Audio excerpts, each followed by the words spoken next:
Perguntar para você, pedir para você, se você quiser, dar um recado pro Guedes.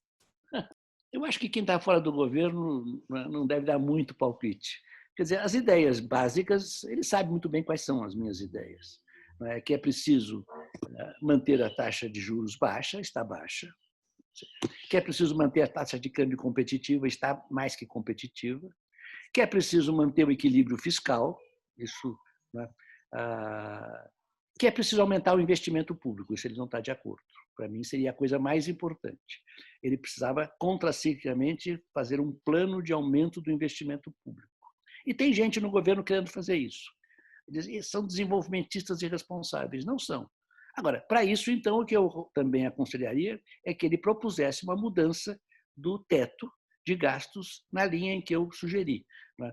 Que fosse uma mudança, que fosse um teto de gastos que não fosse uma aberração econômica, porque esse teto que está aí é uma aberração econômica e política e vai arrebentar de qualquer forma.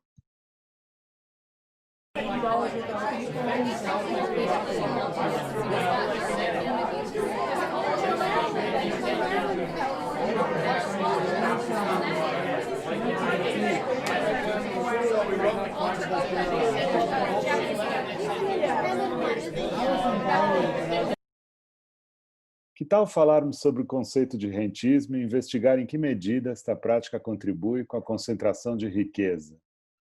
O número de brasileiros que investiam na Bolsa em 2018 era de 800 mil pessoas.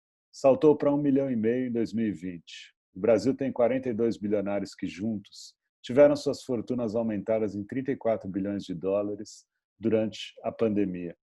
O propósito dessa entrevista com Luiz Carlos Bresser Pereira, que foi ministro da Fazenda no governo Sarney, da Administração Federal e Reforma do Estado e da Ciência e Tecnologia nos governos FHC, atualmente professor da FGV e editor da Revista de Economia Política, principal publicação de artigos acadêmicos na área, era esse.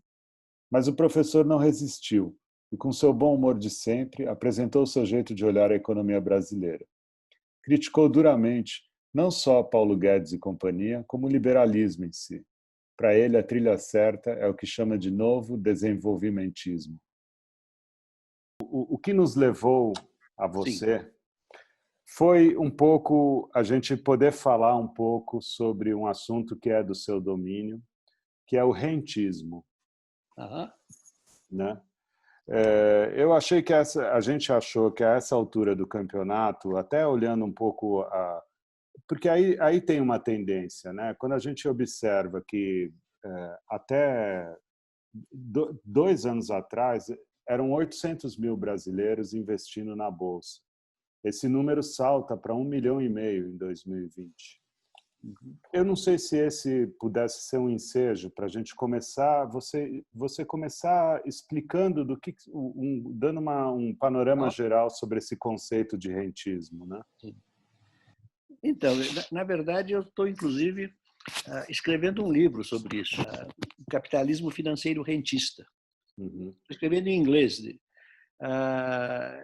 Por quê? Porque eu entendo que houve uma mudança muito importante no capitalismo. O capitalismo, nesse livro, eu digo que nós tivemos 3 tipos de capitalismo, dependendo de qual era o agente econômico fundamental dominante. Nós temos, primeiro, o capitalismo clássico, aquele que Marx conheceu e criticou, né? Que é o capitalismo dos empresários, também chamado capitalismo industrial. Sim. Aí, a partir do final do século XIX, quando há a segunda revolução industrial e surgem as grandes corporations, né? Então surgem também os administradores profissionais de empresas, né? E eu então escrevi muito sobre isso, especialmente nos anos 70, sobre a classe tecnoburocrática. Então, e o capitalismo da primeira metade do século XX e até os anos 70, eu costumo chamar de o capitalismo técnico-burocrata ou dos gerentes e dos empresários ainda associados. Agora, mais recentemente, né, houve uma nova mudança. Quer dizer, porque quando surgiu o capitalismo dos gerentes, o que houve? Houve a substituição dos empresários pelos gerentes na gestão das empresas, das grandes empresas. O que está acontecendo no após-Segunda Guerra Mundial, e especialmente dos anos 80?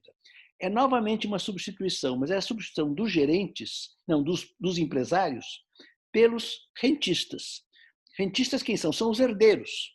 Os herdeiros e depois todo um conjunto de especuladores que já vivem do rentismo, já vivem da propriedade de títulos.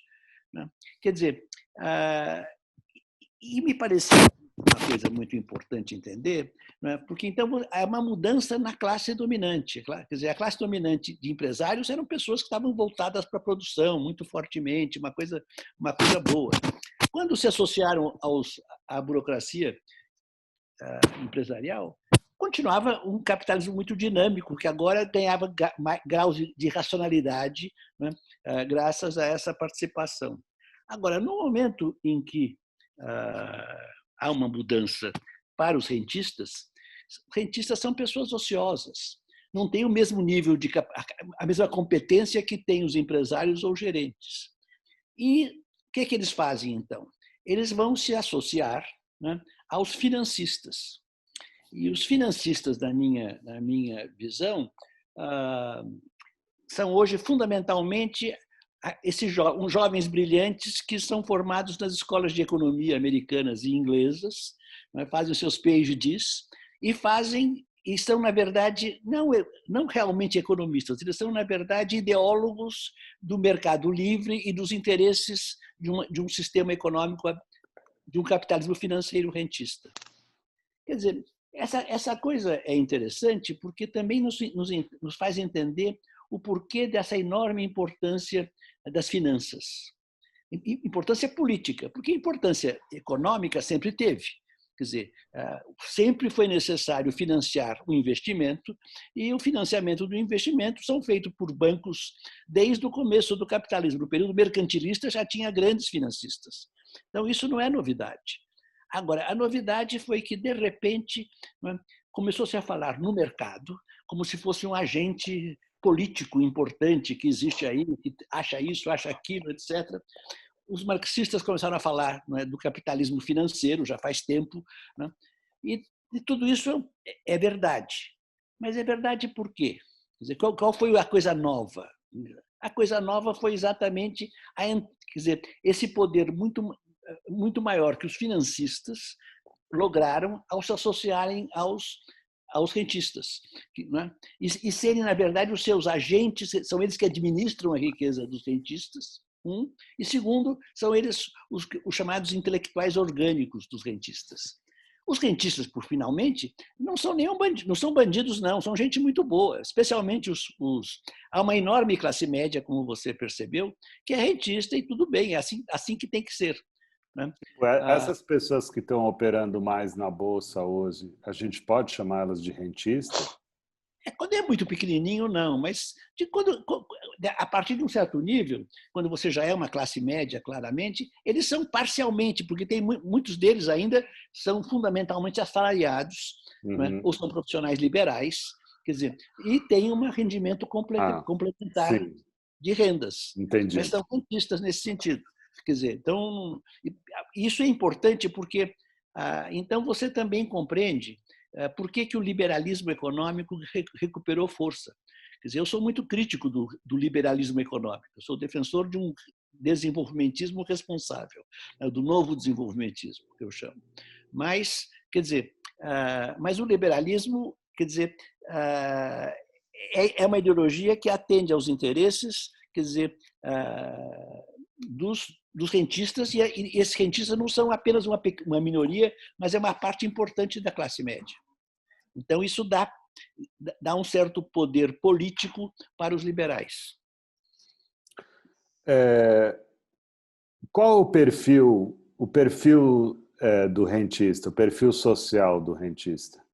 Rentistas, quer dizer, os sócios das grandes empresas brasileiras, os donos do Itaú, por exemplo, do Bradesco, são rentistas. Mas também já falamos que são rentistas pessoas que tem um salário, ou tem uma aposentadoria e tem o seu dinheirinho também aplicado na bolsa, aplicado em títulos, também são rentistas, que é as pessoas que têm a sua profissão, quer dizer, também conseguirem fazer economias e aplicarem o seu dinheiro, né, em ações ou em títulos, em vez de aplicar em imóveis, como a minha mãe, por exemplo, fazia. Quando ela conseguia fazer uma economiazinha, ela melhorava, comprava um imóvel ou melhorava a casa, né? Isso mudou. Você pode fazer essa aplicação. Então, eu não sou contra os rentistas, né? Eu tenho uma amiga que é economista, é uma muito boa amiga minha, e ela diz assim, mas os rentistas também são gente boa, me diz ela. Mas é claro, eu disse para a Carmen, ela chama-se, né? Claro que são gente boa também, isso não faz sentido ser contra os rentistas. Agora, eu sou contra uma política liberal, não é, que quer que o Estado não intervenha em nada na economia. Isso eu sou contra, né? E geralmente os rentistas aceitam as ideias liberais e, portanto, acabam. Eu posso ficar politicamente, às vezes, em contradição com os rentistas. A religião condena o rentismo? Bom, isso era da Idade Média. Na Idade Média, juro era pecado, era usura, não chamava juro. Mas eu acho que isso não faz sentido. Nós estamos no capitalismo e no capitalismo nós teremos pessoas aplicando seus dinheiros em ações e isso é muito bom. Isso faz parte da regra do jogo, né? Mas o que acontece é que no rentismo, né, você tem duas remunerações fundamentais. Você tem a remuneração dividendos que você recebe das empresas e você tem a remuneração juros. Houve no Brasil uma distorção muito profunda na economia brasileira na parte dos juros. Quer dizer, nós tivemos no Brasil, entre 1992, janeiro de 92, até a questão de um ano atrás, juros absolutamente escandalosos, que não tinham nada a ver com a necessidade de combater a inflação, como diziam. E que, na verdade, esses juros, sim, atendiam aos interesses dos rentistas, especialmente dos grandes rentistas. Quer dizer, e foi felizmente, afinal, não foi graças a economistas mais competentes, mas foi graças ao mercado, foi graças a uma recessão enorme que nós tivemos em 2014, 15 e 16, depois uma recuperação da economia extremamente frouxa, que é a que tem havido, é que, quer dizer, a inflação foi lá para baixo, e a inflação que já era pequena há muito tempo, então agora ficou tão pequena que o Banco Central ficou sem argumentos, e acho que também porque temos um bom presidente do Banco Central, eu não o conheço, mas é um jovem inteligente, né? De forma que os juros baixaram, afinal, né? Agora, veja, se nós estamos conversando de rentistas, os juros baixaram em todo o mundo. Quer dizer, os juros estão muito baixos desde 2008, desde a grande crise do neoliberalismo. Houve a crise do neoliberalismo, a crise econômica do neoliberalismo, que foi em 2008.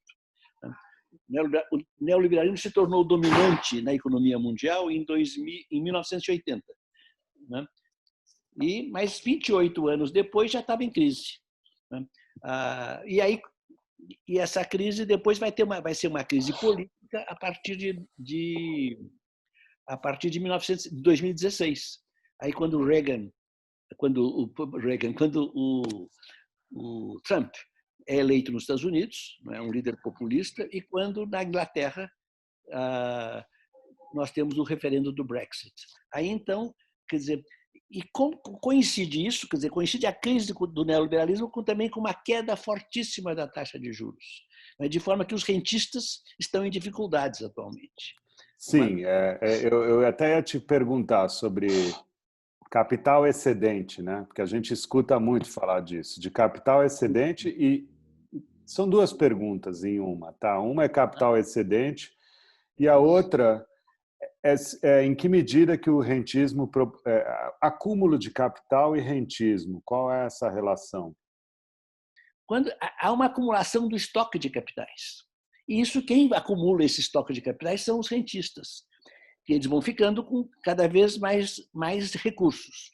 Quer dizer, e o que acontece no mundo, já há bastante tempo, é que surgiu um excesso de capitais, uma abundância, uma profusão de capitais muito grande. Ora, o que acontece? Quer dizer, aí tem uma coisa importante. Você diz, por que tem agora a profusão de capitais e não teve antes? Essa foi uma pergunta que me atrapalhou durante algum tempo. E quem me ajudou a responder essa questão foi o Piketty, no livro dele, no primeiro importante livro dele. Porque lá há um certo momento em que ele diz o seguinte, não é, que as duas maneiras através das quais o capitalismo destruía a capital são as grandes guerras e as grandes crises. Ora, as grandes guerras, a última grande guerra foi em 1945. Nós, então, já temos agora há muitos anos, graças a Deus, que não temos nenhuma grande guerra. Nós só temos as guerrinhas que os americanos fazem, mas isso não é outra coisa, né? E quanto à grande crise, teria havido uma em 2008, mas graças às políticas keynesianas que foram adotadas muito firmemente, essa crise foi bem menor do que poderia ter sido, de forma que, novamente, então deixou-se destruir capital e ele foi se acumulando. Isso, então, o que é que acontece quando há um excesso de acumulação de capital? Acontece que a taxa de juros baixa, acontece que há falta. Por quê? Porque há uma insuficiência de oportunidades de investimento lucrativo. As empresas querem investir, mas não vem oportunidade, não vem demanda, não é? Em mercados novos, mercados antigos, e é um problema. E se a isso se soma um processo, como aconteceu nesses 40 anos de neoliberalismo e rentismo, que foi um processo de grande aumento da desigualdade, então também a capacidade dos trabalhadores e da classe média de consumir cai, né? E então você tem um capitalismo em dificuldades, como nós temos hoje.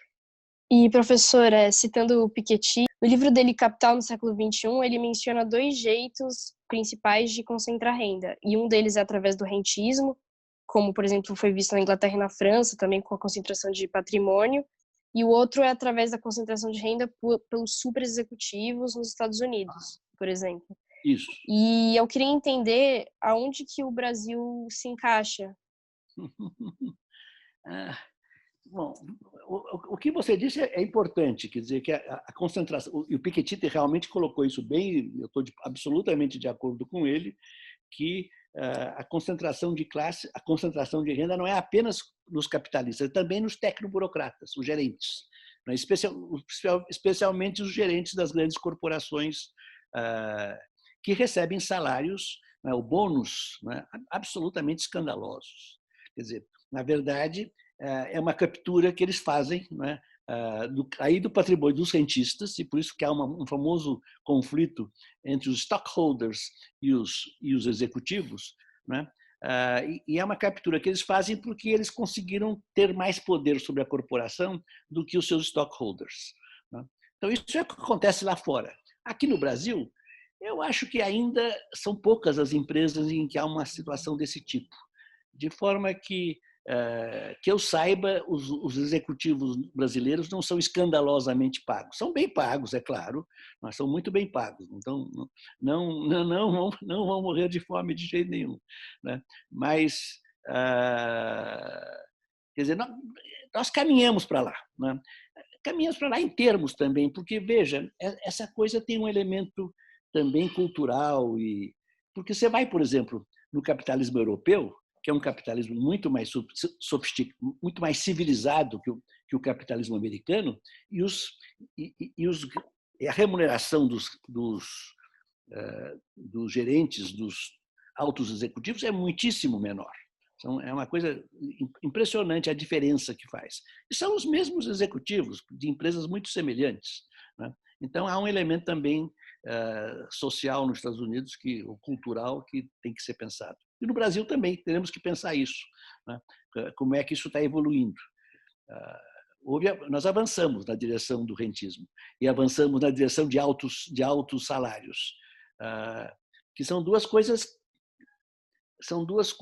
que se contradizem até um certo ponto, porque o aumento do poder dos rentistas se faz em detrimento da diminuição do poder dos empresários e dos grandes gerentes, e especialmente nos últimos anos dos grandes gerentes. Por isso que quando eu tento entender o capitalismo contemporâneo do mundo rico, quer dizer, é um capitalismo em que há uma associação e um conflito entre essas duas classes. Quer dizer, os muito ricos e os muito competentes administrativamente, eles estão sócios eles cooperam e conflitam ao mesmo tempo. É uma dialética que há entre eles. E o senhor acha que é possível no Brasil o governo ter um caráter tão neoliberal quanto, por exemplo, o que a gente vê no Chile? Veja o que aconteceu com o Brasil. O que aconteceu com o Brasil é que o Brasil ele iniciou a sua revolução industrial e capitalista nos anos 30, e entre 1930 e 1980, eu entendo que o Brasil completou a sua revolução industrial e capitalista. No final de 1980, o Brasil já era claramente uma sociedade capitalista consolidada. Em seguida, 5 anos depois, fez a transição para a democracia, que é típico, né, de sociedades capitalistas consolidadas. Agora, só que nos anos 80 havia uma crise da dívida externa, uma crise de alto endividamento do Brasil e uma crise de alta inflação. E só que também, em 1980, 10 anos antes, tinha acontecido a virada neoliberal nos Estados Unidos e depois no resto do mundo rico.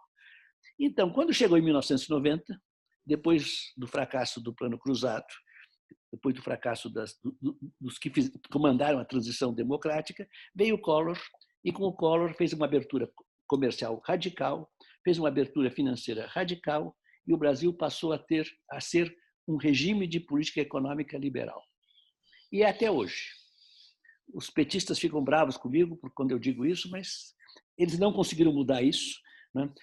E nós continuamos a ter um regime basicamente liberal, reformas e mais reformas só para tornar ainda mais liberal o que já era liberal. Quer dizer, e o que aconteceu? Naqueles 50 anos de desenvolvimentismo, houve um enorme crescimento. O Brasil cresceu a uma taxa média de 4% per capita ao ano. Foi o maior crescimento do mundo depois do Japão, nesse período. O que aconteceu com o Brasil a partir de 1980? É uma das mais baixas taxas de crescimento, é quase estagnação. Quer dizer, o crescimento foi de 0,8% per capita ao ano. Quer dizer, isso é a metade do crescimento dos países ricos. Quer dizer, o Brasil, que devia estar fazendo o alcançamento, o catching up, foi ficando para trás dos países ricos. E é um quarto quase, é um quarto do crescimento dos países em desenvolvimento, que foi 3% nesse período de 40 anos.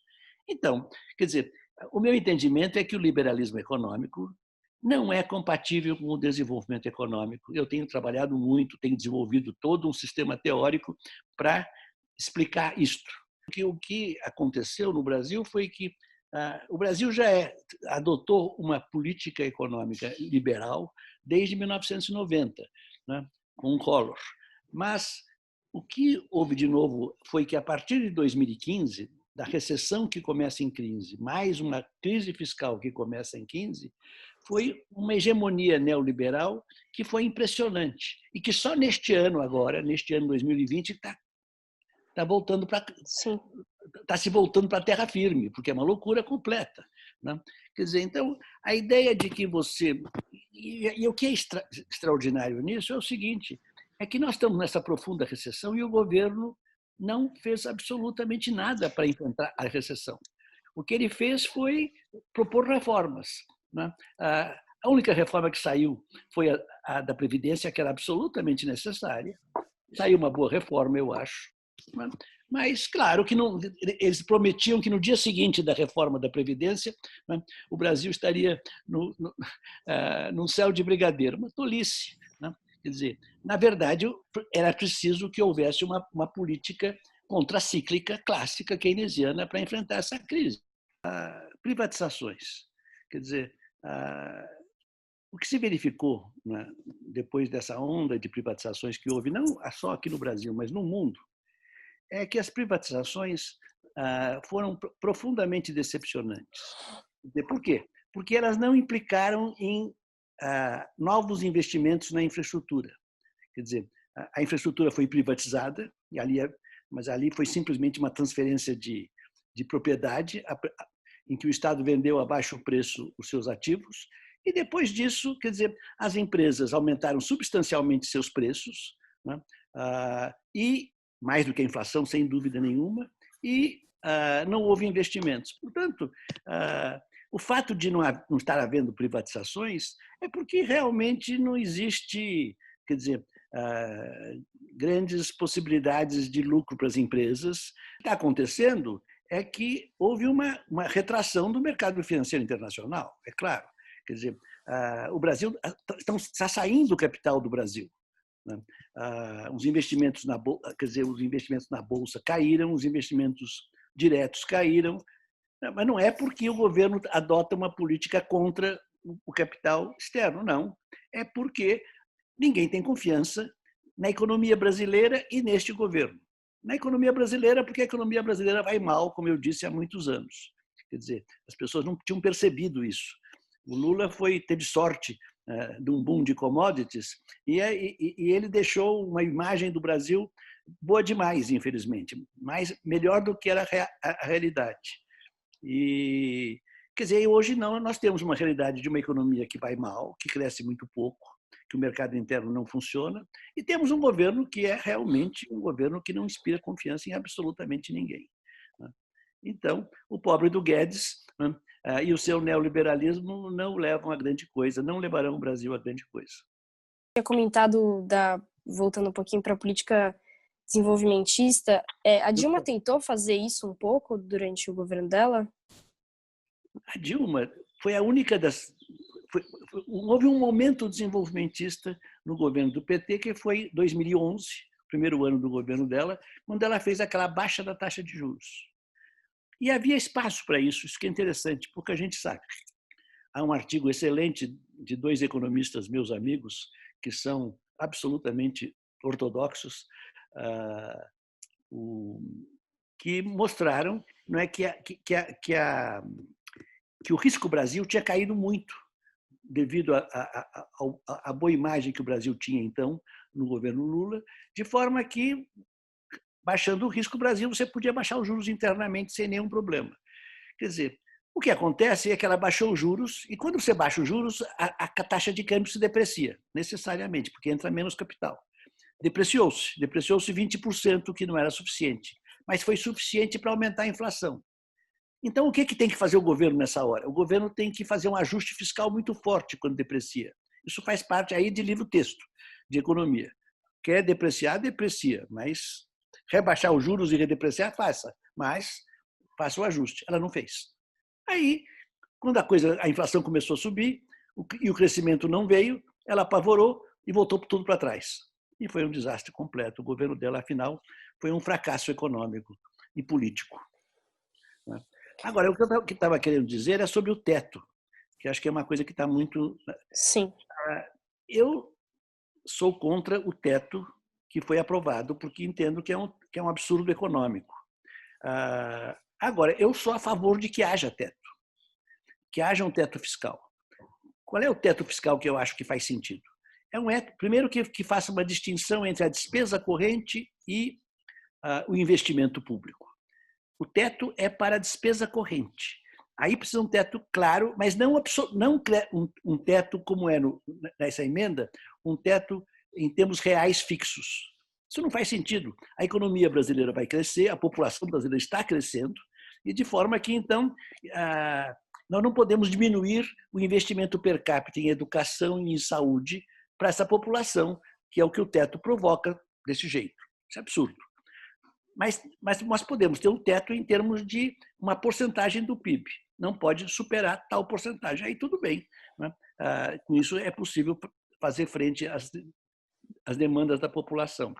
Quanto ao investimento, é preciso fazer um teto que não é muito grande e precisa um mínimo, isso que é mais importante, porque o que o Brasil precisa fundamentalmente hoje é que o Estado invista mais na infraestrutura.